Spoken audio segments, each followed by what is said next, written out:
Welcome to AASHTO Resource Q&A.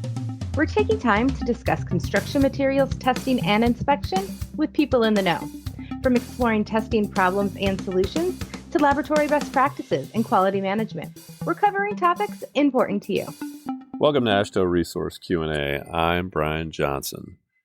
On today's episode, we're going to do something a little different. I gave a presentation at the 57th Mid-Atlantic Quality Assurance Workshop, which was in Hanover, Maryland, last week. And I talked about our strategic roadmap and kind of shifting from strictly conformance to working more on continual improvement with the audience. And I felt like it was a good one, a good message to get out to the podcast audience. So I asked them for permission to broadcast it, and they said, yeah, go for it. So I am presenting my presentation to you that I gave at this workshop. Now, the Mid-Atlantic Quality Assurance Workshop, like I said, this was the 57th, so they've been doing this a long time. The Mid-Atlantic states are Pennsylvania, New Jersey, Delaware, Maryland, West Virginia, and Virginia in this group. So they rotate their meetings throughout that region, and they have quite a bit of useful information for people. It appeared that there were a lot of people from the construction testing industry. There were DOT people, researchers, associations, quite a few people there. So it's a 3-day conference or 2.5-day conference, and it's pretty well attended. If you're in the region, especially, you might want to check it out. It's going to be hosted in Pennsylvania next year for the 58th in Hershey. So if you're interested in something like this, check it out for next year, and I believe it's usually around the same time, so mid to late February. All right, enjoy my presentation.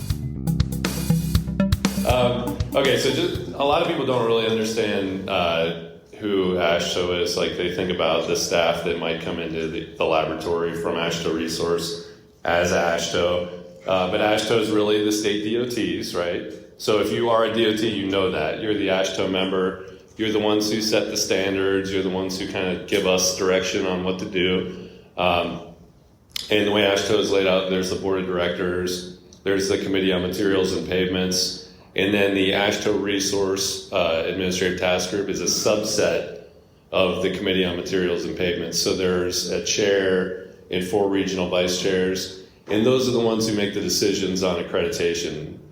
So, for example, we had a situation recently where a laboratory had an absolutely horrible assessment. A lot, I don't even know how many nonconformities, but it was over 100 by a good number. And in those cases, what we do is we would say, okay, this laboratory shouldn't be accredited. They shouldn't be getting contracts. They shouldn't be doing anything really other than fixing what their problem is. So what we do is we take the report and we send it to the ATG, the Administrative Task Group, and say, we'd like to suspend this laboratory's accreditation and not give them a chance to respond because they don't really deserve it at this point. And then we get a decision. So in this case, the decision was to suspend the accreditation, and things worked the way they should have. And now action is being taken by the laboratory to get in a position to get the accreditation back, but they don't get to go through the normal process because they have forfeited the right to do that. So those are the kind of decisions that the ATG makes, and that can happen. Accreditation can get suspended or revoked at any time. So cases of fraud can lead to immediate revocation and potentially refusal of service. So we can just say, we're not going to do business with you anymore, but that has to be approved by the ATG. And then below that, you've got the staff, so AASHTO and AASHTO Resource. Okay, so we cover at AASHTO Resource, a lot of people, when I go to speak at different places, we talk just about the accreditation program and how that works. But at AASHTO Resource, we provide proficiency samples and assessments that cover all those materials. And then there's another component. Obviously, there's some pretty important materials not shown up there, like concrete, masonry, that is covered by CCRL. Now, CCRL and AASHTO Resource share the same building where we work together very closely. The AASHTO accreditation program accredits based on CCRL assessment reports and proficiency sample reports, but they are owned and operated by ASTM. So AASHTO and ASTM work very closely together in this regard, even though they don't always work as closely together on standards development. Now today, since this is the quality assurance workshop, I've geared this a little bit more towards just quality concepts than how to maintain your accreditation. So one thing we worked on last year was developing this strategic roadmap. And it's a subset of AASHTO's strategic plan, but it lays out a slightly different vision than what we've had in the past. And what we're trying to do is really get people to think more about quality and less about just resolving nonconformities and adhering to standards. So there's a lot of, I think a lot of times people get lost in the minutia, and we get lost in the minutia as well. So what we'd like to do is kind of get people heading in the direction of improving quality overall instead of just being buried in details constantly. Not that we're going to completely ignore details, but we're going to focus more on quality improvements. And we also have a factor of this mission where we want more collaboration with key stakeholders than we've had in the past.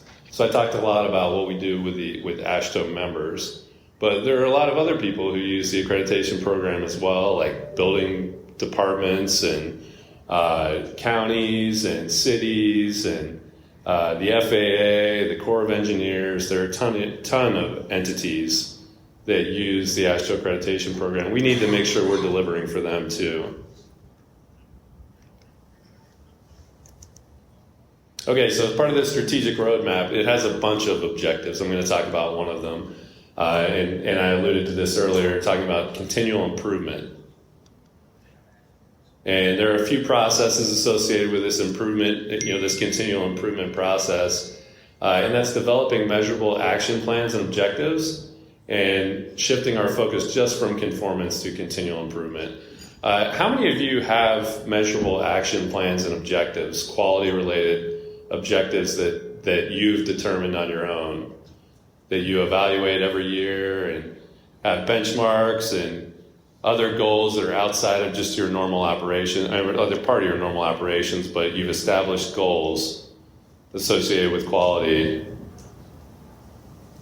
Not a whole lot, or there's one, thank you. I think you probably have some of these, but maybe you don't want to share them, and that's okay. But let's talk about if you don't have them. So if you're developing measurable action plans and quality objectives, there's some things you have to think about. You have to ask yourself, how do we know we're doing well, right? So you have to figure out, what are you going to measure? Are there any key performance indicators we can use? If we have any, what are the baselines? Where are we starting? And then do we need any resources to get started to collect this data and figure out how to get better? Well, lucky for you, if you're familiar with us, we do have some built into the program. So you can use the AASHTO resource and CCRL assessment reports as performance indicators, and you can use the proficiency sample data as a performance indicator. The proficiency samples are a lot more straightforward, and I'll get into that. The assessment reports are not so straightforward. Is anybody using assessment reports as a performance indicator? Like, do you have goals? I don't want any more than this many nonconformities during an assessment, or I want to improve our amount of nonconformities from, if you're that laboratory I mentioned before, maybe from 160 to hopefully 80 or less, way less would be great. Has anybody used that before? You have a little bit. Yeah, it's really tricky. I want to explain some of the reasons. I don't know that I would want to have a conversation with you if you're using the amount of nonconformities. because there are some variabilities that are inherent with the assessment process. And I'm sure those of you who have been through the assessment program a few times have seen it, right? A lot of it is based on what that person saw. That's few days that they were there in your laboratory. Equipment can break down, weird things can happen. The assessors might have different experience than you expect. They might know a lot about aggregate and really not a whole lot about concrete, or a lot about asphalt and not a lot about emulsions. And then that can kind of shape how that report comes out. And you have to be prepared for that. So I think there's a bit too much variability with the assessments to have some really realistic quality objectives tied to number of nonconformities. Now I'm kind of trying to be honest with you about our variability that we have, but don't discount your own variability as well. That as a laboratory, there's that too, but you would know what that is better than I would. All right, so let's talk about the assessment reports. I'm going to talk about the process a little bit. So what people typically do after an assessment, right? They get the assessment report, they address all the nonconformities, and they just hope and pray that we accept their corrective actions. That's not really where we want to be, right? What we want to do is we want to get the assessment report. We want to start thinking about those nonconformities more, analyze trends, and I will get into that. Address systemic issues. So this is that shift from not just conformance to continual improvement. You have to think about those systemic issues that you're seeing. And then you do have to report your corrective actions. And this is another step a lot of people don't do: monitor effectiveness of your corrective actions. So it's not enough just to get it accepted by us. You have to think about what you've done. Are there ways you can make sure that you've kept up with it so that the next time you get an assessment or an internal audit, that same issue doesn't come up again? Okay, so let's look at a couple examples. So these are all probably familiar nonconformities to you. So competency evaluations not performed by the deadline, equipment not standardized or calibrated by the deadline, internal audit not completed by the deadline, management review not completed by the deadline, or not at all, I think is probably more common. So you see some trends there, right? So what we normally get in that first example is people will say, okay, here's my comp evals for my technicians. Here's the equipment standardizations we didn't have. Here's the internal audit, here's the management review. They never think about, okay, well, why can't we get anything done on time? What's going on? Do we not have enough staff? Yes, that's true. If you're a DOT, that's probably true, right? You don't have the people you need all the time to get the work done. Do we not have a system in place to keep track of these deadlines? Do we have an outdated system that just isn't working for us and we just haven't been able to figure out a replacement yet? So there's a lot of things you need to think about with your processes instead of just continuing to put these Band-Aid fixes in place, because you're never going to continually improve until you address those trends. Monitoring is another really challenging thing. We struggle with this as well. So when we get audited, and really our internal audits are the most painful. So one of the problems of being really good at auditing is you have really good internal auditors, and they just destroy you. So when we go through an internal audit, we usually get some kind of nonconformities and a lot of really thorough follow through by our quality manager, and it does make us better, and it's been really good. But it definitely puts us in. It gives us perspective of our customers, which is also important. But monitoring's hard. I just want to give you some tips for this.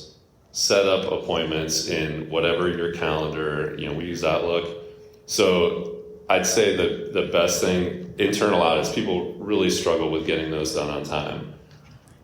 You really need 2 appointments for internal audits. You need the one to prepare for it, and you need the one to conduct it. And you really need one with your boss included to attend the meeting where you go over it so they know what is going on. that gives you a chance to not just hopefully get what you need, let them know what's really going on in your lab, tell them some successes, tell them some struggles you have. It'll help you get better. Conduct effective internal audits, work on that. Think about your process for that. Try to make some improvements there. Improve management reviews.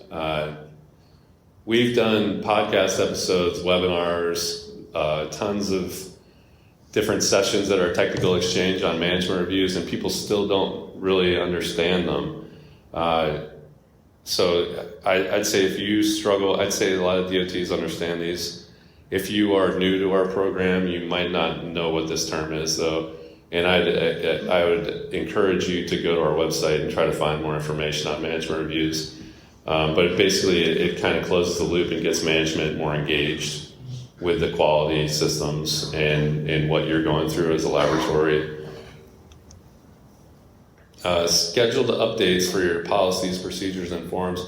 So this is another thing. A lot of times people won't ever look back at what they have to see if it's up to date. You know, they're satisfied that the nonconformities are resolved or they didn't get a finding on the next audit, but they don't go back and look, okay, are we still doing this? Or, you know, this procedure says that I have to fill out this form. We haven't used that form in 10 years. Why does it still say that? So go back and look at those and put them in your calendar. Like, review this every 3 years, but just put a date far out and make sure you get that reviewed and see if it's still relevant. Make sure staff knows where it is. Make sure people are trained on it. You'd be surprised how quickly things go out of date. Even if you've got you've had a system in place for a while, things change, technology changes, people's understanding changes, people find shortcuts. Instead of saying that shortcut is wrong because it's not in the policy, change the policy. Put the shortcut in there. It works great. Don't be tied to these things that have been okay before. You want to be not just okay, you want them to get better over time. Okay, so I did mention this a little bit earlier, establishing quality objectives based on assessment report, and I gave you a little bit of the pitfalls that could come with doing that. There are ways to do it. I would say look at improvements rather than a strict number. I have, as an assessor years ago, I have sat in closeout meetings with laboratories where the managers had a really unrealistic objective of 0 nonconformities. And when they didn't get that, they were really mad at their staff. And that was not productive, and it was not useful, and it was not realistic. And it made everybody just not care about anything. They were just mad at each other.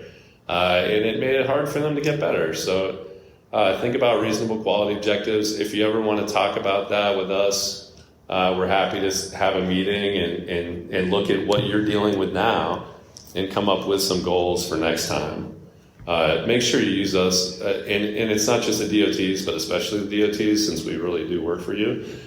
Take advantage of us more. I think a lot of people don't pick up the phone or send an email and say, hey, what do you think about this? We're happy to help with that. We see we have over 2,000 labs in the program. We've seen it all, and we can kind of give you some ideas about best practices. But that's not just for the DOTs; that's for everybody. So I would be leery about using the number of assessments or number of findings. But okay, let's get into proficiency sample data. Way more objective, way more straightforward. This is an example of a proficiency sample report. This is on the hot mix gyratory. One thing I want to point out is one thing that makes our proficiency sample data a reliable, objective source of data is the number of participants. We've got, so if you look at that line number 3, well, let's look line number 2, that's the maximum specific gravity, or RICE. 886 data points are involved in the analysis. We use the average and standard deviations to determine the ratings. When it comes to statistics, the amount of numbers is really telling for how reliable that data is going to be. So if you've ever looked at a research report, at TRB, for example, or some other research program where they have 6 data points, I'd be very curious to see if that is reliable data, and if whatever they figured out is their conclusion is going to actually be a conclusion you see in real life. But when you see 800 some data points, then that gives you a better idea, like, hey, this is probably really happening. So what we do is we provide you the average, the 1S, percent 1S, so that you get your standard deviations, and the ratings are issued based on your standard deviations. And I'll show you that in a second as well. So ratings of 5. People get confused about this too. If this is just basic, I'll move quickly. But it's the data basically falls out on a bell curve, and you've got when you're within one standard deviation, you'll get a rating of 5. And if your result is above the average, it's a positive number. If it's below the average, it's a negative number. But a 5 and a negative 5 are still great.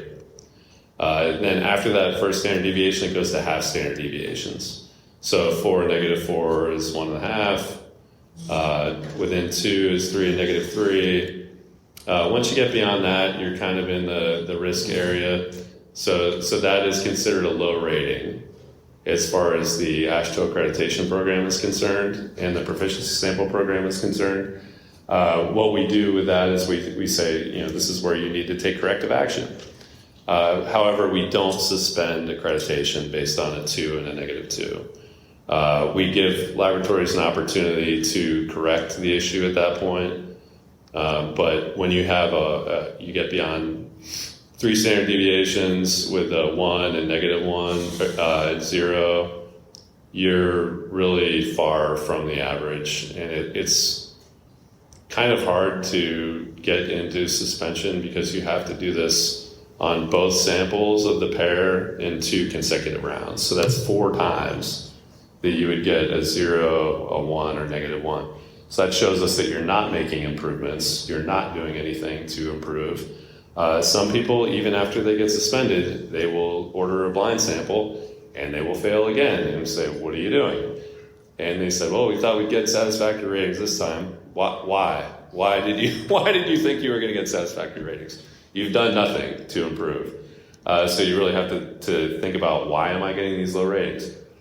We can't know. That's another thing. We can't know what happened at your laboratory for you to get the low ratings. We can give you an idea of things to think about if you're really not sure, because we have seen a lot of things, but only you can know what happened. So here's an example of a laboratory that got a negative 1 and a negative 2. So those are not great ratings. They're none of you, by the way. I pulled somebody from far away, so I made sure we didn't get anybody in this room in trouble. And so we provide that data. We also provide these Unit diagrams. So it'll show you where your laboratory falls on this scale. So that's all of the data. And then that red dot is that laboratory. So you see they're kind of on the outside. That oval is that's if you're beyond there, you're in the 0 range, and that's not where you want to be. But you see a lot of data points beyond there. So there's some strange things going on out there. Another thing, and I don't think people look at this enough, is the performance charts. So these will tell you how you're doing over time. And what you really want to see is a trend line that kind of hangs around that red line, the 0 line. So that's the perfect average, is that red line. And the round data point is the first, or the odd sample, and the square one is the even sample. So we always send a sample pair. So you can see how repeatable your results are when you see that spread between the circle and the square on each data point. And then you can see how you're doing from one year to the other by watching that trend line. So this is an example of a really inconsistent testing lab. They're very consistent in that their odd and even samples are pretty close together, except for that one. But they're all over the place when it comes to the averages. So something's going on. There's some erratic behavior going on here. So it's either it's probably a people problem, somebody not following the standard, Usually when it's equipment, like people usually want to blame the equipment, but when you see an equipment problem, you see a line that goes like drifting over time slowly, either drifting down or drifting up. When you see this, it's usually somebody's mishandling samples, not following procedures, not training. Those are the kind of things you want to look at. But these are things that you can use to set performance goals for your laboratory in an objective way.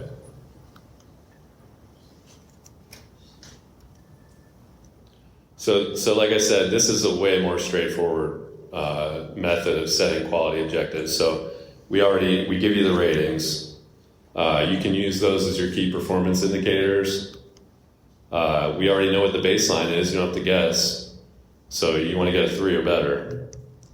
But then you want to think, is that good enough for you? Like, let's say you're getting 3s and you say, well, that's good. We're in compliance. But is that where you want to be as a laboratory? Do you want to be a slightly better than average laboratory? Maybe you do. I'd say most people don't. Nobody gets out of bed in the morning and says, I want to be really just slightly better than average today, right? Maybe you do. I hope not. It'd be hard to get out of bed like that. So let's talk about some ones you can actually follow up with on here. So think about these things. What should your goals be? When do you want to reach them? How do you want to get there? And let's use that performance chart. So if I'm that laboratory and I'm asking myself those questions, I say, okay, well, obviously I did really well the previous time. This time did pretty badly. So I want to think about it before I get my next sample. Let's identify at least one improvement opportunity that I can make in my laboratory before those samples come in the door. So if I can set that goal and sit down with my team and say, what can we do, guys? Like, what improvement can we make before we test this next one? I should definitely be auditing my technician on sample handling. These are things people also don't think about sometimes. Sample handling, not just testing, but what happens when that box comes in the door? Where does it go? How does it get logged? How do I make sure that it gets tested on time? What do they do with that to get it out of the box? Where do they store it? Do they split it? What's the process that's not written down somewhere that they might handle, or they might handle it with? And then they also probably have something to use for the calculations and the reporting. Let's go over all that stuff to make sure we're doing things properly. And if I'm this laboratory, I'm probably not going to shoot for the moon here, and I'll probably go for a 4. I might say, listen, we're all over the place. We just need to stabilize. So maybe a 3 or 4 is okay this time, but let's just do better, right? Continual improvement.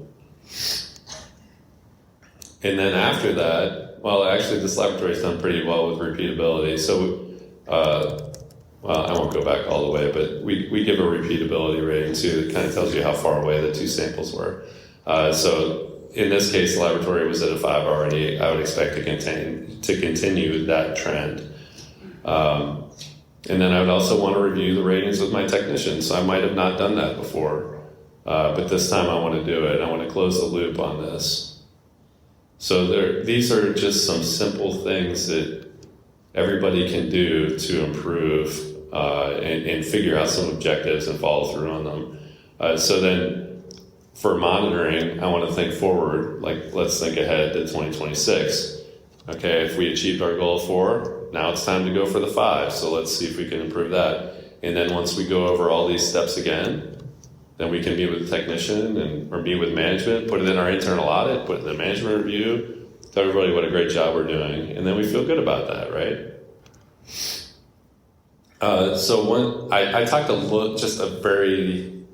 I touched on the roadmap that we came up with on this topic. There is a lot more in there. It's a 1-pager, but there's a lot of good stuff in there. So if you're curious about what's on there, it's on our website, but there's a QR code here if anybody wants to know more. And then I also want to tell you that we have the AASHTO Resource Technical Exchange coming up here very far from here, but it's in Bellevue, Washington, March 17th to the 20th. the way this technical exchange. Has anybody been to the technical exchange in here? Yeah, I know a couple people have been here. This is a great opportunity to meet with other people all around the country who work in our industry: lab managers, lab technicians, equipment manufacturers, LIMS. I don't know what you call them, like IT systems development, software engineers, people who work just in the materials testing industry. We usually get about 250 people showing up to this, and there's a lot of time to communicate with them in between breaks, at different events in the evenings. We have a lot of panel discussions, workshop-y kind of activities, and it's a lot of fun. It's probably actually not too dissimilar from what you guys do here, except that we usually get people from all over the place, and instead of it being regional. But I think it's worked out really well. We've done it quite a few years, and we're expecting another good show here in Washington State. I also want to tell you about the podcast. So I do host this podcast. We just wrapped up our 5th season. We've got over 100 episodes. We cover all kinds of different topics related to what we cover in a lot of things at AASHTO Resource and CCRL. So if you're ever curious about looking for extra information, that's a good source too. And if you have questions, you can reach out to me at any time. But that's all I have. Does anybody have any questions? I had one if I could, Rob. Yes. I was curious, you talked about the proficiency sample programs and how you've got a good sample size on the number of participants in the program. I was wondering, do you guys ever look like year to year what like on an absolute basis, what the standard deviation is doing and trending? Like, do you see any trends of labs nationally are getting tighter in certain tests, or they're getting wider? Do you know what I mean? Or I know what you mean. You've got so many year to year. Yeah, I would say over time it has gotten tighter in a lot of tests, and actually you can kind of see that if you look at the standards in the Committee on Materials and Pavements, because a lot of times they'll use the proficiency sample data to establish the precision and bias statements. So you'll see an old standard might have a wider range of acceptance than a newer standard might have. And some of those are through an interlaboratory study, but some of them are just using proficiency samples.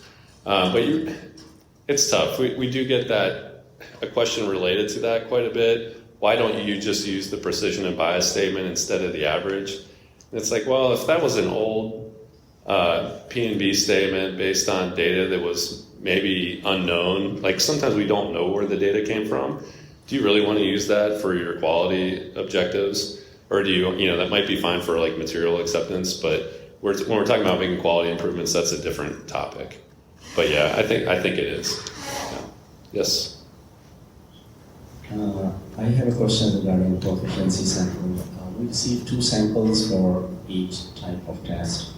So are those samples identical? Based on that, we find the repeatability within the lab data? If yes, then how do we find the standard deviations for the lab repeatability data? Do we include all the kind of sample A and sample B informations together and then come up with that? Yes, yeah, and actually the equation is on our website. If you want to determine it just for your own reassurance, I guess to answer your first question, they're not always the same. So sample A and sample B might be slightly different, but even though they are, it's like a comparison of your results to the standard deviation and then a comparison of those differences is how you figure out that interlaboratory repeatability. But the specific equation is on the website, so you can figure out exactly what it is if you're curious. So even though there's a difference, it's factored into the equation. So I guess the short answer to that. Yes? So on our last couple of assessments, we have received observations on our customer satisfaction surveys. Based off the first observation, we did a bunch of things. Still didn't get a whole lot of responses back for customer satisfaction. Do you guys have anything on your website or anything guidance on how to get better or get more people to respond to a customer satisfaction survey? Are you okay? Let me ask you this: when you're talking about the customer satisfaction survey, can you tell me who are those going to? So, at the first time when we got an observation, we tried to improve it. So basically, we just did like an email blast to everybody that was in our eCams database, any aggregate producer, any concrete producer that's in there with an email address. They all got an email. I forget what the response rate was, but it was very low. I believe we also put a link at the bottom of our signature block and our emails that anybody can do it anytime. Again, the response rate is very high. So every time you guys go in to do an assessment, it always comes up, as an area for improvement, but we're having a hard time trying to figure out how to improve a system where nobody's getting back to us a response. So you're trying to collect feedback to improve your processes, but you're soliciting the producers. Is that our customers? So your customers. You're not getting customer feedback, so you're trying to collect it and make improvements on your own, right? We're trying to make improvements off of feedback that we get, but you're not getting feedback. So does that indicate to you guys that they're satisfied? Yeah, I mean that's when they come in, they assess it, and that's my response. It's like I'm not getting a lot of feedback, so they're either satisfied or they're just ignoring it. When I go into the garage and get my car repaired on, 10 minutes later I get a survey.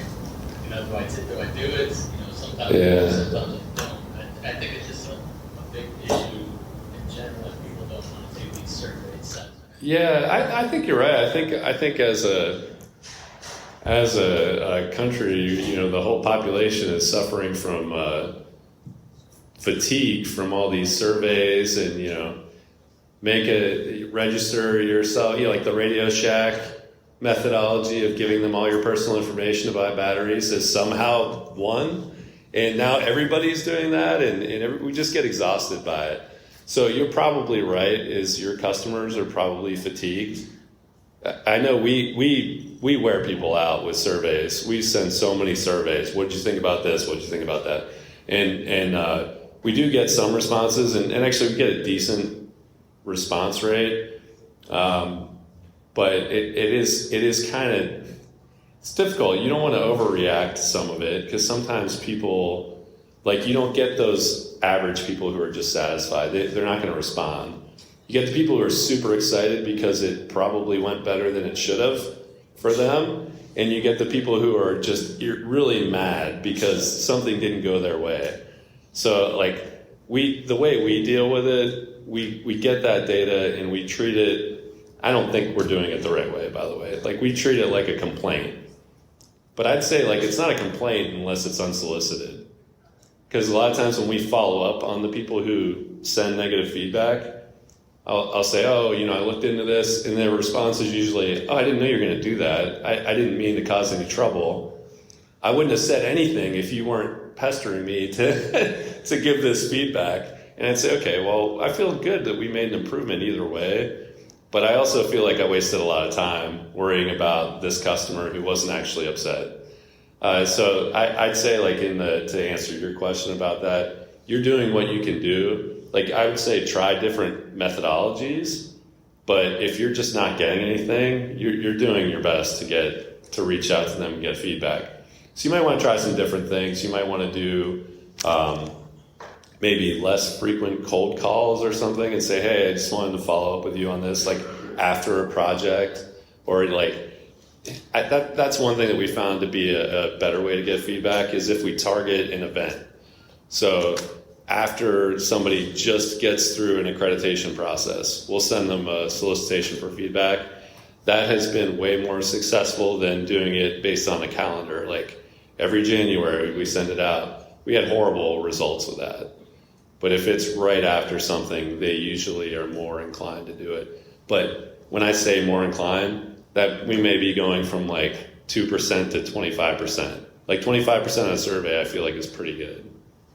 So if you're getting anywhere near that, I'd say, that's all I don't know. Does anybody else have any input? That's kind of a tough one. Kathy, are you getting?